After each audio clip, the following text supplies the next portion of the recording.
Yo desde los 15 años trabajo con jóvenes, entonces ese soy yo, para que me conozcan un poquito. Pero ahora vamos a traer palabra de Dios porque necesitamos ministrarnos. Yo tiendo a moverme un poquito, así que si salgo de cuadro no pasa nada, pero sí me gusta a veces estar cercano o interactuar un poquito. Entonces la idea es que nosotros podamos llenarnos a través de la palabra de Dios y de las Sagradas Escrituras.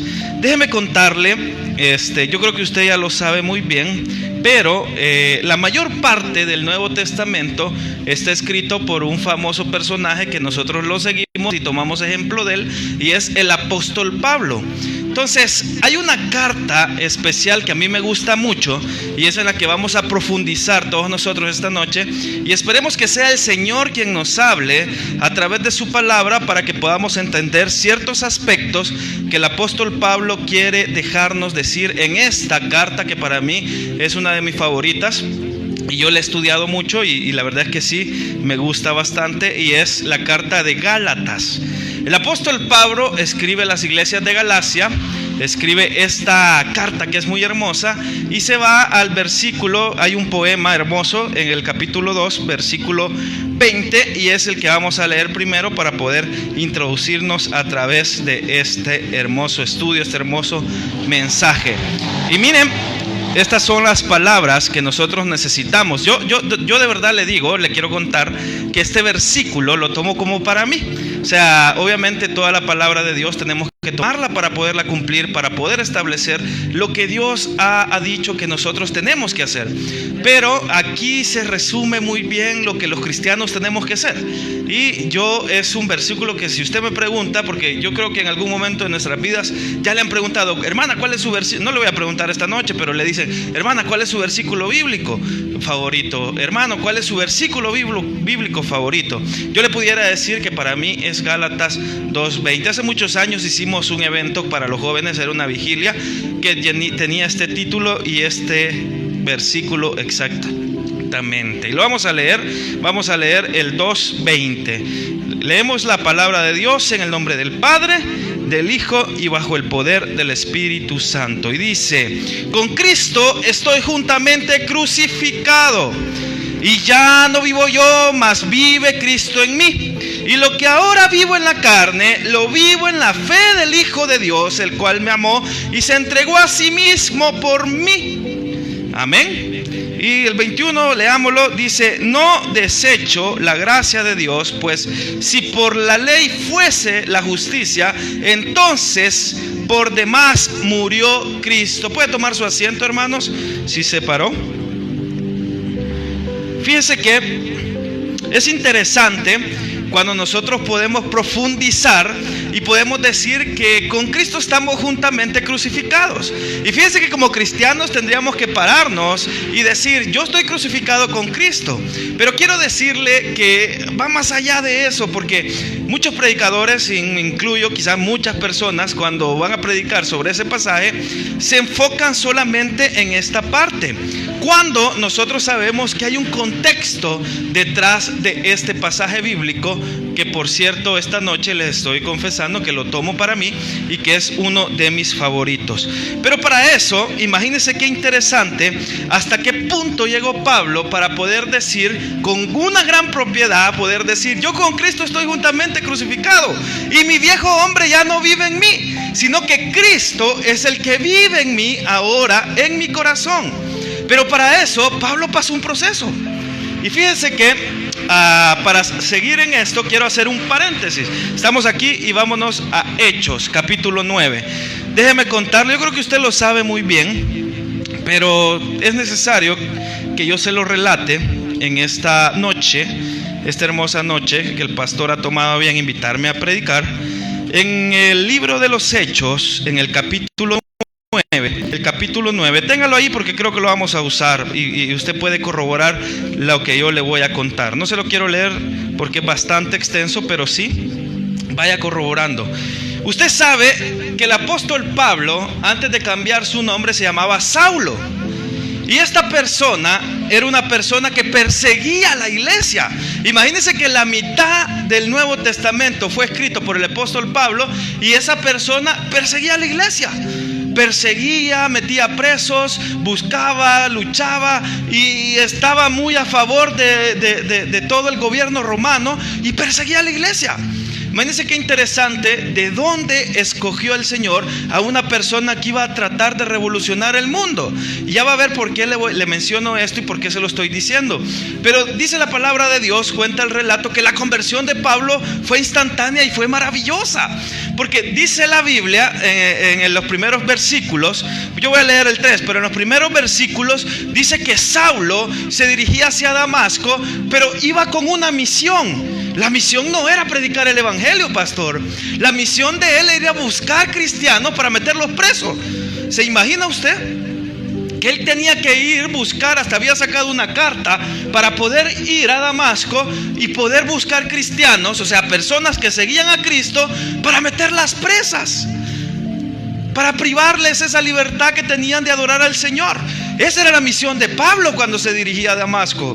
Y dice que cuando iba camino, y aquí es donde vamos a leer en versículo 3, para que usted vea que yo no estoy mintiendo, mas yendo por el camino aconteció que al llegar cerca de Damasco, repentinamente le rodeó un resplandor del cielo.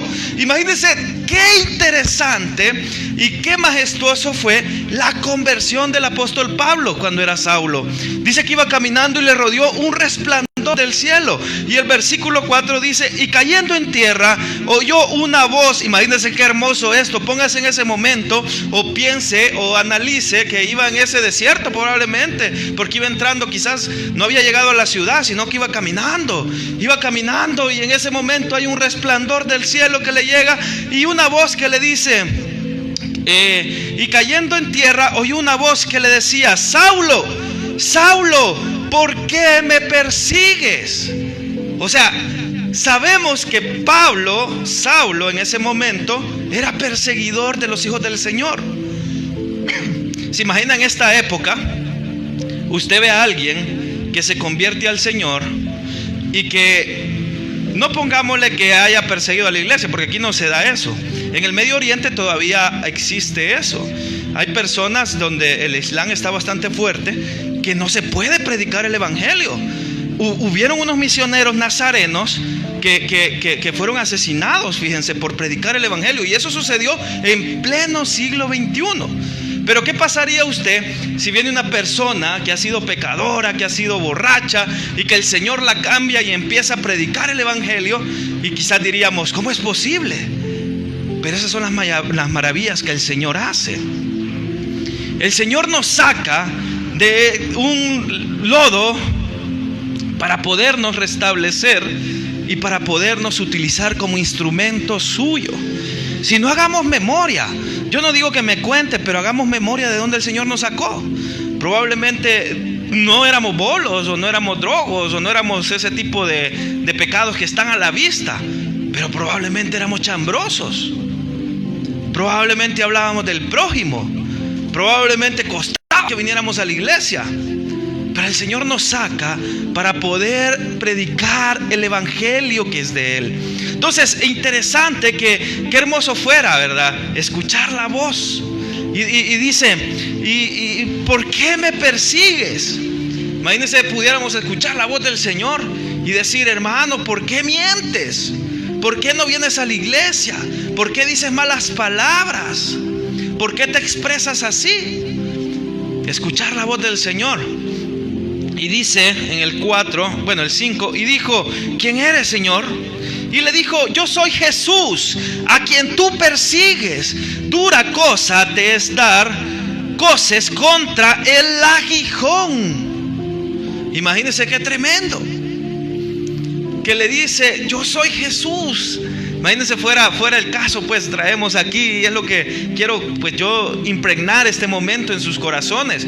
Decir que el Señor nos dijera: pero es que yo soy el Señor al que tú le diste la espalda alguna vez, al que tú preferiste. No, este mensaje quizás lo que le voy a decir ahorita no es para ustedes, porque estamos aquí en la casa del Señor, pero al que tú no quisiste ir a la iglesia, al que tú le diste la espalda. Entonces, y sigue el apóstol Pablo, Saulo en ese momento, y dice, él temblando y temeroso, dijo, Señor, ¿qué quieres que yo haga? Y el Señor le dijo, levántate y entra a la ciudad y se te dirá lo que debes hacer. Y los hombres que iban con Saulo se pararon atónitos, oyendo a la verdad la voz, mas sin ver a nadie. O sea, ellos iban caminando, escuchaban la voz, pero no miraban a nadie. Y solo Saulo tenía esa conexión. Entonces Saulo se levantó de tierra y abriendo los ojos no veía a nadie. Así que llevándolo por la mano le metieron a Damasco. O sea, quedó ciego. Yo digo, si escucháramos la voz del Señor, quizás quedamos sordos, pastor. Caemos. Pero qué hermoso fuera. Y sabe que el propósito de todo esto, de estar aquí esta noche, de poder esforzarnos, leer la palabra, venir, congregarnos, dar su ofrenda para la iglesia, pero estar aquí, el propósito principal es que un día nos vamos a ir con el Señor. Ese es el propósito principal. Y que ahí vamos a escuchar la voz de Él. Y que ahí vamos a estar adorándole, alabándole y diciéndole santo, santo, santo. Porque ese es el propósito principal. Usted ve, estas son, si lo vemos de una forma arquitectónica, 1, 2, 3, 4 y 5. 5 paredes. Pero al irnos de aquí a un templo más grande, el Espíritu Santo sigue estando donde nos vayamos.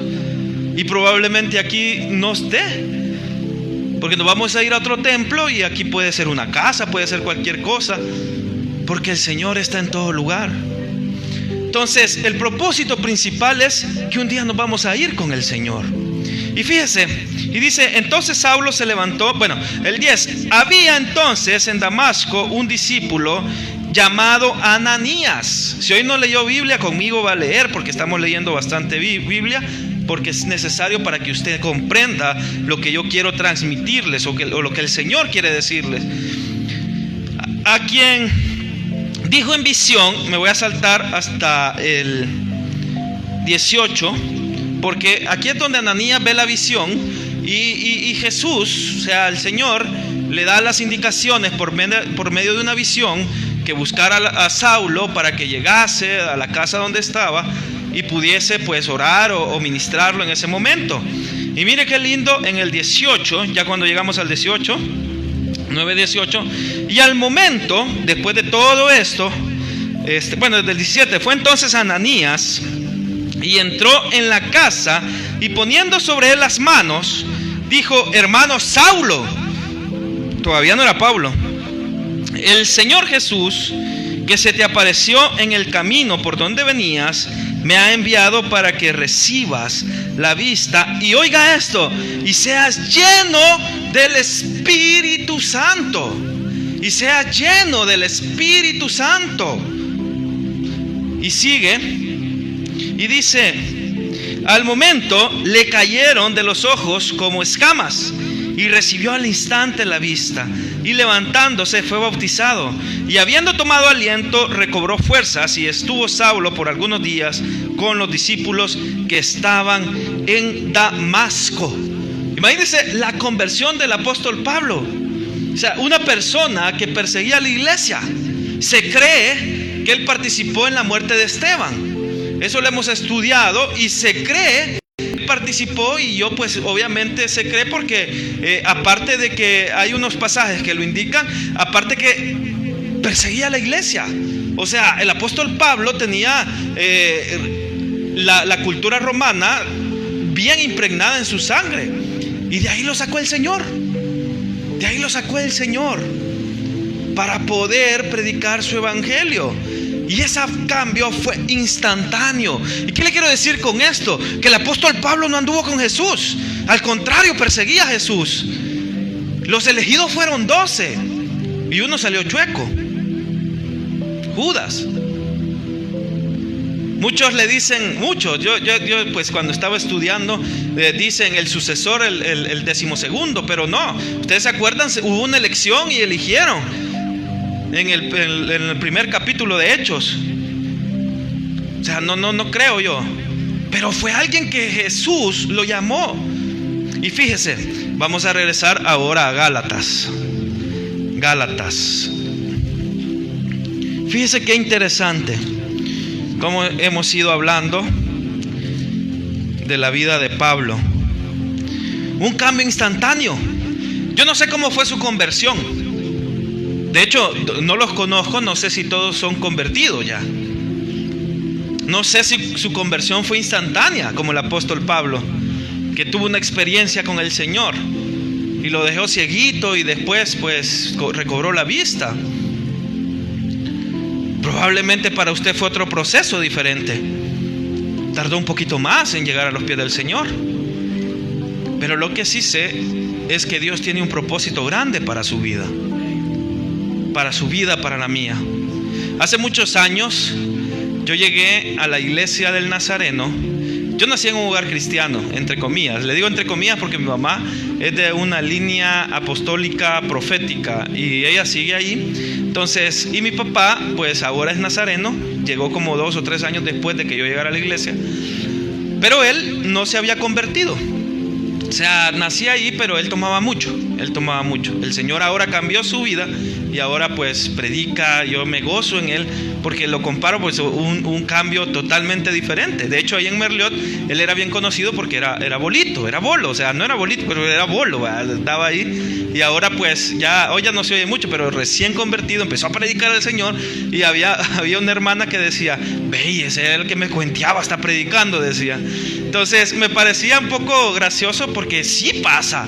O sea, probablemente él hizo muchas cosas, pero cuando Dios cambió, pues ahora predica el Señor y da ejemplo de decir que sí puede haber un cambio genuino. Entonces, es interesante cuando nosotros venimos a estudiar y ese cambio que el apóstol Pablo tuvo instantáneamente, porque retomó fuerzas, se levantó a querer, y lo voy a decir así como una jerga salvadoreña, a devorarse el mundo, a comerse el mundo. Empezó a plantar iglesias, visitó las iglesias que ya estaban plantadas, lo seguían. De hecho, hay una parte que no la anoté, no sé si el pastor pues me ayuda en qué parte está específicamente, pero dice que muchas veces él fue azotado, que padeció hambre, que padeció desnudez. Entonces, todo eso pasó el apóstol Pablo. En Corintios es verdad. Todo eso pasó el apóstol Pablo. ¿Qué estamos dispuestos nosotros a pasar por el Señor? Sí, mire, a veces cuando no hemos comido quizás el almuerzo, yo he estado ahí, ya andan así como que tengo hambre, ¿verdad? Más los jovencitos que a veces me llevo yo para allá, va a molestar a veces y dicen: hermano, tengo hambre, por un par de horas, ¿verdad? Y se entiende. Pero el apóstol Pablo pasó todo esto por el Señor. Corintios, segunda de Corintios 11, si lo tiene, búsquelo y ahí está. Todo lo que pasó el apóstol Pablo. No lo traía porque no es parte, solo quería mencionarlo.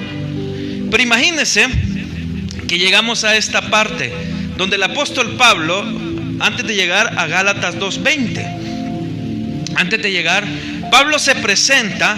Y es que en Galacia existía algo bastante peculiar que se repetía mucho en algunas cartas que él escribió en algunas de las iglesias.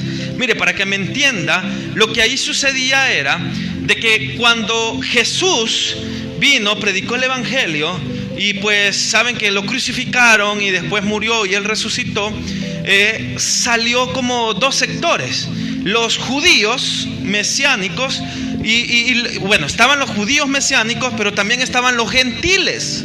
Entonces eran como 2 bandos, ¿verdad? Entonces los que se decían, y nosotros sabemos que Israel es el pueblo elegido y que ahí nació, y pues sabemos todo eso, pero para ellos creían que el evangelio era solo para ellos y que los gentiles tenían que cumplir ciertos requisitos para poder compartir el evangelio, o para poder escuchar el evangelio, o para poder ser salvos.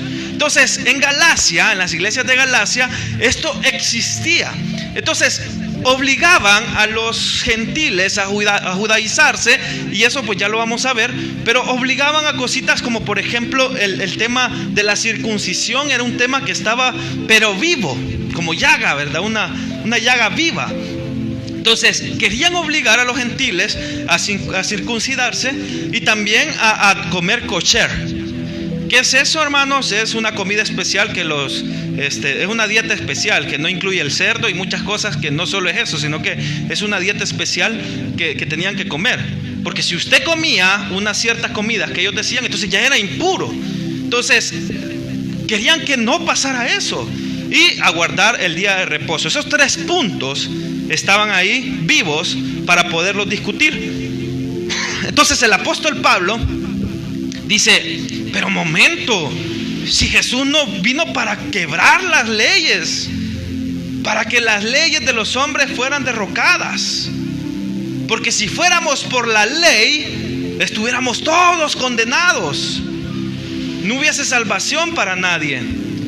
Pero el mensaje que Jesús traía era amor, y de predicar el evangelio, y de reconcilio, y de perdón, y de amor, y de cambio, y todo lo que nosotros sabemos de Jesús. Entonces viene el apóstol Pablo y se presenta y dice, por eso es que saluda así, porque estaban estos contextos. Y de hecho con Pedro tuvo una discusión un poco fuerte, porque dice que enfrentó a Pedro cara a cara. Lo resistí cara a cara, dice. Y usted sabe que cuando dice eso, otras versiones dicen un poco diferente, que usted puede ver eso. Pero cuando dice eso quiere decir, no es que llegó donde Pedro, porque dice que delante de todos le dijo a Pedro: ¿cómo es posible que tú, siendo judío, vives como los gentiles? Entonces viene el apóstol Pablo y se presenta y dice: Pablo, apóstol, no de hombres ni por hombre, sino por Jesucristo y por Dios el Padre, que lo resucitó de los muertos. Porque el apóstol Pablo no lo colocó ningún discípulo. De hecho, en ese capítulo 1, si usted lo lea, y lo invito a que lo lea para que me crea lo que le estoy diciendo, dice que solo subió con Pedro como 15 días. Que cuando fue al templo no vio a ningún discípulo más que a Pedro cuando subió al templo. Y subió con el hermano de Jesús, dice. Y no estuvo nada más que 15 días, pastor. O sea, una persona que no anduvo con Jesús, que no fue puesto por los discípulos, sino que lo había puesto el Espíritu de Dios. Y dice claramente: no de hombres ni por hombres, sino por Jesucristo y por Dios el Padre, que lo resucitó de los muertos. O sea, ¿quién le había dado la potestad al apóstol Pablo? El mismísimo Jesucristo, hermanos. No fue por hombres. Entonces, esto me lleva a analizar y a decirles que usted no necesita que alguien le ponga un nombramiento, sino que usted tiene el poder del Espíritu Santo para poder predicar, para poder hablarle a la gente de Jesús, para poder salir adelante. Usted lo puede hacer. Lo podemos hacer. Porque el apóstol Pablo así fue. Entonces viene y camina y dice que vio ciertas actitudes, incluso con Pedro. Y usted sabe el carácter que tenía Pedro, porque el carácter nunca lo perdió. Si no, lo vemos cuando llegaron a traer a Jesús, la reacción que él tuvo de sacar su espada y todo lo que tuvo. El carácter lo mantenía él, ese carácter fuerte. De hecho, Pedro era pescador, y yo me imagino que los pescadores han de haber sido un poco cholos, hermano, por jalar la red, por hacer un trabajo físico. No he tenido la oportunidad de pescar, pero era tipo marinero. O sea, tenía que andar en los mares o en los lagos pescando. Entonces Pedro ha de haber sido una persona, ¿verdad?, con mucha fuerza, me imagino. Eso lo digo yo, ¿verdad?, pues por toda la radiografía que estamos haciendo. Y dice, aquí donde dice: después, pasado 14 años, subí otra vez a Jerusalén con Bernabé, llevando también conmigo a Tito. Pero subí según una revelación, y para no correr o haber corrido en vano, expuse en privado a los que tenían cierta reputación el evangelio que predicó entre los gentiles. Imagínese esto: mas ni aun Tito, que estaba conmigo, con todo y ser griego, fue obligado, oiga, lo que estamos hablando, a circuncidarse. Mas Tito, que estaba conmigo y era griego, fue obligado a circuncidarse. Esto no le gustaba al apóstol Pablo. Y esto a pesar de los falsos hermanos, ni introducidos a escondidas, que entraban para espiar nuestra libertad que tenemos en Cristo Jesús, para reducirnos a esclavitud. Y después, más adelante, quería aclarar eso, pero más adelante, de hecho el título en el 11 dice: Pablo reprende a Pedro en Antioquía. Y dice: pero cuando Pedro vino a Antioquía, le resistí cara a cara, porque era de condenar. O sea, le resistí cara a cara porque era de condenar. ¿Cómo era posible que uno de los discípulos que andaba con Jesús, uno de los más cercanos, estaba cometiendo ese tipo de cosas? Excluyendo a los gentiles, queriéndolos judaizar. ¿Qué me quiere decir esto? Que el evangelio es para todos, no es para algunos. Por eso vino Jesús, para salvar al bolo, al drogadicto, al borracho, la prostituta. Sabemos, literalmente perdonó a alguien que fue encontrado en el propio acto de adulterio. Cuando estaba en adulterio, o sea, llegó y todos le decían: ¿qué vamos a hacer? Porque usted sabe, los escribas y todas las personas que estaban ahí, los fariseos, o sea, querían poner duda a la gente. Y le dicen a la mujer: ¿qué hacemos con ella? Las leyes dicen que tenemos que apedrearla. Y todos quizás ya tenían la piedra lista, ¿verdad? O las habían apartado por ahí, o no sé. Y Jesús les dice: no, momento, el que esté libre de pecados, que tire la primera piedra. Y dice que poco a poco se fueron yendo, hasta que se quedaron ellos. Nadie dijo nada. Se fueron yendo. Y le dice a la mujer: está bien, ¿verdad? Pero ahora vete, pero le da una condición: y no peques más. Y esa es la condición que ahora el Señor nos da.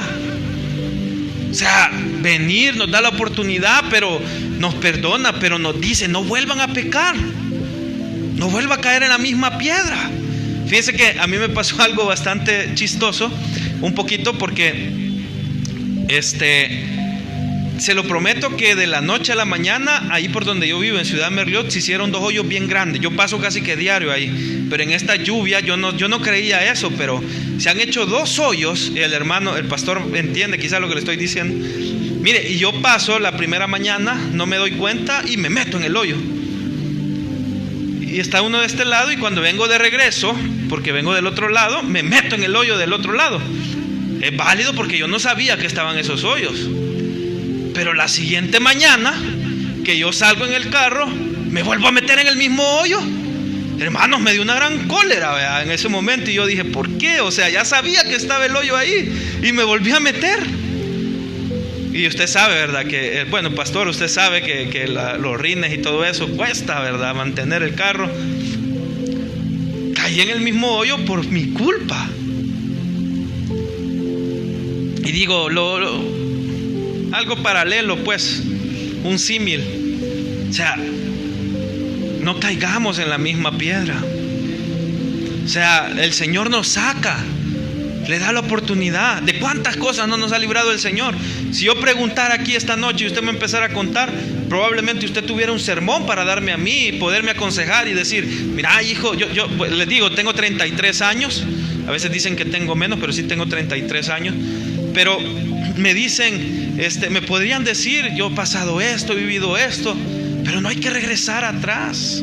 Entonces el apóstol Pablo viene y dice que resiste a Pedro, pues antes que viniesen algunos de parte de Jacobo, comía con los gentiles. O sea, el apóstol Pedro, estamos hablando de Pedro, se sentaba con los gentiles a comer. O sea, compartía con ellos. ¿Y eso es malo? No, eso era lo bueno, lo que Jesús quería. Que llegasen las personas, que viniesen las personas que no conocen del Señor. Si a la iglesia vienen personas que están dañadas, a la iglesia, nosotros venimos dañados delante de la presencia del Señor. Venimos con muchas amarguras, con cosas del pasado que quizás traemos desde atrás, ¿verdad? Acarreando. y traemos muchas cosas delante del Señor. Entonces eso no era lo malo. El problema es que cuando venían algunos que resistían a eso, cuando veía que venían algunos judíos y que quizás iban a hablar del apóstol Pedro cuando estaba con los gentiles y comía con los gentiles, se apartaba de ellos. Ahí viene el pastor, me voy a apartar porque van a decir que yo estoy pecando. Entonces viene Pedro y se apartaba de ellos.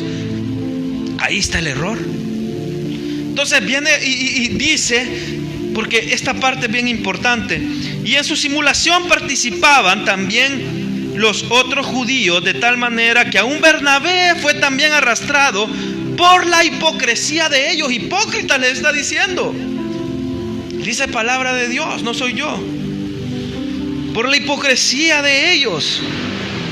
Por cuanto vi que no andaban rectamente conforme a la verdad del evangelio, dije a Pedro, lo que les estaba diciendo, delante de todos: si tú, siendo judío, vives como los gentiles y no como judío, ¿por qué obligas a los judíos, a los gentiles, a judaizarse? Nosotros, judíos de nacimiento y no pecadores de entre los gentiles, sabiendo que el hombre no es justificado por las obras de la ley, sino por la fe de Jesucristo, nosotros también hemos creído en Jesucristo para ser justificados por la fe de Cristo y no por las obras de la ley, por cuanto por las obras de la ley nadie sería justificado. Si buscando ser justificados en Cristo también nosotros somos hallados pecadores, ¿es por eso Cristo ministro del pecado? En ninguna manera, porque si las cosas que destruí la misma vuelvo a edificar, transgresor me hago. Es lo que estamos hablando. Quiero llegar al 20. Porque yo por la ley soy muerto para la ley, a fin de vivir para Dios. Ya llega con Cristo, estoy juntamente crucificado. Ya no vivo yo, más Cristo vivo en mí. Y lo que ahora vivo en la carne, lo vivo bajo la fe del Hijo de Dios. Así dice, ¿verdad? Ya ven que me lo puedo. Qué hermoso. Es que el amor de Dios es maravilloso. No hay de dónde, no hay por dónde. O sea, es maravilloso, hermoso. Pero ¿cuál es el problema? Que Jesús vino a cambiar esas tradiciones, a cambiar esas cosas que nos aferramos y a veces las hacemos doctrina, pastor. Hay cosas que las hacemos doctrina y no son así, porque la verdadera palabra es el amarnos. El más grande mandamiento, ¿cuál es? Amarás al Señor tu Dios con todo tu corazón, con toda tu mente, con toda tu alma, con todo tu ser. Ese es el más grande mandamiento. Y dice, antes también dice, amarás a tu prójimo como a ti mismo, porque ahí reflejamos el amor. Entonces, el apóstol Pablo sabía, la iglesia es para todos.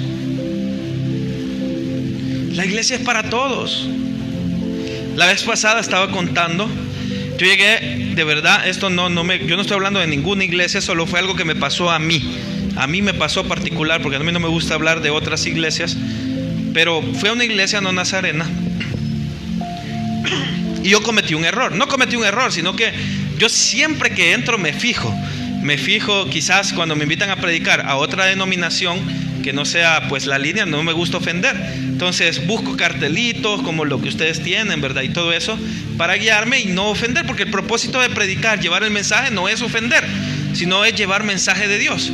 Pero yo cometí el error, no me fijé que de este lado estaban los caballeros, creo, y de este lado las señoritas, o sea, las mujeres. Yo cometí el error de sentarme, pues no me fijé. De hecho, llegué temprano, me senté de este lado. Yo me senté, me quedé ahí. Y pues en un momento llegó una persona y me dijo: hermano, usted ya pecó, me dijo. Y yo le digo: ¿por qué, hermana? Fíjese que no, yo de verdad, hermano, vengo de mi casa, he orado, tengo tantos años, ¿a dónde me habrá visto, verdad? Por las confusiones y mi mente, porque no me había percatado, yo me senté adelante. Hermano, es que usted ya pecó, no mire dónde está sentado. ¿Dónde estoy sentado? Y vuelvo a ver atrás, veo solo los caballeros de este lado y todas las mujeres de este lado. Entonces, y le digo yo, entonces ya empecé medio a caer, pues, porque tenemos esa intuición, ¿verdad? En algunos momentos. Yo le digo: hermana, discúlpeme. O sea, yo no considero eso, pero no quiero debatir, pero perdóneme porque no me fijé. Entonces me movieron de lado, me senté, yo pues ya un poco predispuesto, no le voy a decir que no, di el mensaje, no toqué nada porque no es correcto tampoco que me acaba de pasar, yo iba a tocar estos temas, no, solo prediqué, pues dije que el Señor me use, pero esas son las cosas que Jesús vino a cambiar. O sea, no podemos decir o santificar algo que no sea Jesús. O sea, hay cosas que nosotros las tomamos como doctrina y hay muchas hermanas e iglesias que lo hacen también y dicen que uno está pecando, cuando la verdadera palabra de Dios es el amor. Obviamente tenemos que portarnos bien, hay conductas de vida, la ley, ¿verdad? O sea, en el sentido de que las cosas que tenemos que hacer. Pero si amamos al Señor con todo nuestro corazón y con toda nuestra mente, quiere decir que no vamos a pecar. Si estamos con Cristo, quiere decir que nos vamos a alejar del pecado. Si podemos decir que con Cristo estamos crucificados, quiere decir que no estamos con el pecado. Pero si usted aún no puede decir eso, preocúpese un poco, porque no le voy a preguntar que levante las manos ni nada, sino que preocúpese por poder decir: yo sí estoy crucificado con Cristo. Y esa noche o esa tarde, la hora novena, creo que fue, ¿verdad? La hora novena, que fue crucificado el Señor, yo estaba ahí con Él. Ese día de crucifixión estaba yo ahí estaban mis pecados, ahí estaban mis malas palabras, ahí dejé lo mentiroso, cualquier cosa, estaba ahí, en esa cruz, ahí. Yo estaba siendo crucificado con Él, todos nosotros. Pero no solo eso, sino que dice Romanos 6, 4, 5, si alguien me lo busca rápidamente.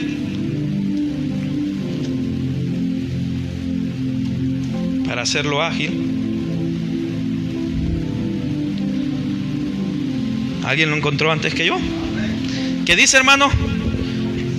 Porque si fuimos plantados juntamente con Él en la semejanza de su muerte, así también nosotros seremos en la resurrección. Romanos 6. Amén. Porque si nosotros estuvimos crucificados con Él, mira la noticia maravillosa, fuimos crucificados con Él estuvimos crucificados, asimismo morimos a nuestros pecados, pero asimismo resucitamos con Él resucitamos. No sé qué versión tiene, hermano, creo que es otra, pero eso quiere decir, Reina Valera, es resucitamos con Él. Igualmente crucificamos, pero resucitamos con Él. Y esa es la verdad, de que tenemos que amar a Jesús sobre todas las cosas. El cambio de Pablo fue instantáneo. Después bregó con tantas dificultades. Imagínense, tantas iglesias rebeldes que se alejaban del Señor. Bueno, el caso de los corintios que decía el pastor, ese es un caso bien particular. Casos donde se desviaban y adoraban a otros dioses. Mire, el templo lo vemos lindo, me encanta, a mí me gusta mantener el templo limpio, las cortinas y todo eso, es muy lindo, es lindo. Pero les digo, si un día nos vamos de aquí, el Señor sigue estando en nosotros y aquí dejamos las cosas. Fíjese que hay algo que usted lo sabe y creo que lo he escuchado muchas veces, pero cuando morimos no nos llevamos nada. Ahí queda el carro. Ese carro que cuesta tanto, ¿verdad? Estarle metiendo llanta, gasolina, ahí queda el dinero. Pero la esperanza es que un día nos vamos a reunir en el reino de los cielos con Él. Esa es la esperanza y ese es el propósito de todo esto. O sea, venga a la iglesia, aliméntese su corazón, ore, pídale al Señor, platique, id y hacer discípulos semejantes a Cristo. Ese es un mandato, no de la iglesia del Nazareno, porque nosotros somos misionales, somos una iglesia misional, pero es un mandato de la palabra de Dios. Id y predicar el evangelio a todas las naciones, bautizándolo en el nombre del Padre, del Hijo y bajo el poder del Espíritu Santo. Ir a Samaria, Judea y hasta lo último de la tierra. O sea, son mandatos que tenemos que hacer. Hágalo. Pero no se aferre a las cosas materiales, porque eso lo dejamos. Eso queda aquí. Esa camisita bonita que nos costó tanto, la casita que a mí me está costando bastante con mi esposa. O sea, nos está costando, pero eso va a quedar. En algún momento hasta problemas se dejan, pues, ya con los hijos, ¿verdad? Esa casa que estamos pagando ni para mí va a ser, sino que va a ser quizás para mi nuero, para mi yerno, cuando ya la paguemos, ni para mi hijo, sino que el yerno, la nuera van a gozar, ¿verdad?, de esa casa. Y a veces hasta los nietos le quedan, pues, porque como ponen plazos a 30 años, o sea, pero lo que no pasa es el amor de Dios. La palabra de Dios es la misma de hace 2000 años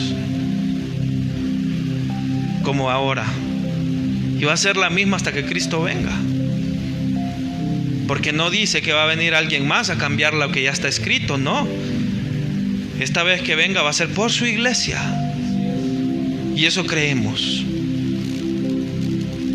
Por esa teología que nosotros predicamos es que ahora somos hermanos en Cristo como iglesia del Nazareno, porque sí creemos en la segunda venida del Señor. Y aquí voy terminando, hermanos.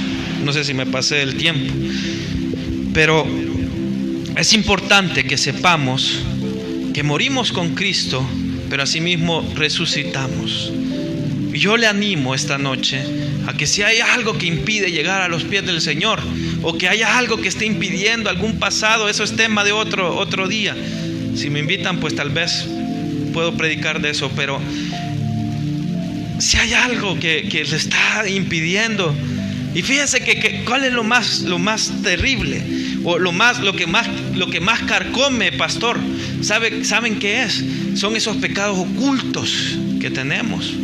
Eso carcome, porque lo visible es lo que les decía, el alcohol, el cigarro, ustedes ven la mentira, o sea, la cizaña, eso te ve a las personas, pues lo ve pecado. No sé, se habla si tiene algún cargo, alguna disciplina, pero lo oculto, eso carcome, porque nadie puede llamarle la atención, porque solo usted sabe lo que lo está carcomiendo. No yo, sino que usted ni me lo diga. No lo quiero saber, de verdad. Dígaselo al Señor, póngaselo en las manos del Señor. Pero eso oculto que usted tiene nos carcome el corazón, y poco a poco va minando, y poco a poco va ganándole el pecado, y la batalla la va ganando Satanás. Por eso póngase a cuentas con el Señor si lo tiene que hacer. Si no, pues gloria a Dios, somos hermanos en Cristo y estamos esperando la segunda venida de Él, y gloria a Dios por eso. Pero si algo ha caído en su corazón, voy a pedirle que incline su rostro y podamos orar y terminar con una pequeña oración. Señor Jesús, te damos gracias, papito lindo, esta hermosa noche que tú permitiste hablar tú, Señor, y yo solo transmitir lo que tú tenías preparado, Padre. Tenemos que aprender a escuchar, a retener lo bueno, desechar lo malo, Padre. A todo lo que se ha hablado esta noche caiga en un saco que no esté roto, Señor. Que caiga en terreno firme, Padre Santo, en terreno donde pueda dar fruto, Señor, no en espina, no en piedra, no fuera del camino. Gracias, Padre, te damos porque tú eres omnipotente, omnipresente, Señor. Te pedimos por esas cosas, Señor. Si es que hay cosas ocultas, que seas tú, te las entregamos a ti. Quizás hay cosas en las que estamos batallando, Señor Jesús. Quizás hay cosas en las que estamos batallando, que tenemos años de quererlas dejar, de ya no poder seguir. A veces quizás queremos tirar la toalla, Señor, pero te pedimos que seas tú limpiando nuestro corazón, limpiando nuestra mente, nuestra alma, Señor. Te pedimos que nos ayudes, Padre. Nos humillamos ante ti, Señor. Queremos escuchar tu voz, Señor. Tal vez no audible, Padre, pero queremos escucharte a ti, Señor. Gracias, Padre, por todos esos ejemplos que nos dejaste, Señor. Padre, te pedimos que trates con nosotros de una manera especial. Queremos sentirte, Padre. Queremos ser diferentes, Señor. Estamos esperando tu segunda venida, Señor. Y ese es el propósito de todo esto. Un día podernos ir contigo, Señor. Poder gozarnos, Señor, delante de tu presencia. Poder ver tu rostro, Señor. Poder adorarte, Señor. Te amamos, Padre. Te amamos infinitamente, Señor. Y ahora los que estamos aquí congregados queremos entender, Señor, que queremos hacer las cosas cosas, Padre, de acuerdo a tu palabra, acorde a tu palabra, Señor. Toca nuestros corazones, toca nuestra mente, Señor. Ayúdanos a ser diferentes cada día, Padre. Prepáranos, Padre, para poder predicar tu palabra en los buses, Señor, afuera, en las calles, invitar amigos, vecinos, Señor, porque queremos compartir esta bendición, Señor, que puedan venir más hermanos, más personas que te conozcan para compartir esta gran bendición, Señor. No es solo para nosotros, sino que es para el mundo que no te conoce aún, Señor. Gracias te damos, te pedimos por la vida del pastor, Señor, sus hijas, su esposa. Bendícelos en gran manera, esta congregación, Señor, hermosa, y asimismo por los hermanos que no pudieron venir. Gracias te damos en el nombre de Jesús. Amén y amén.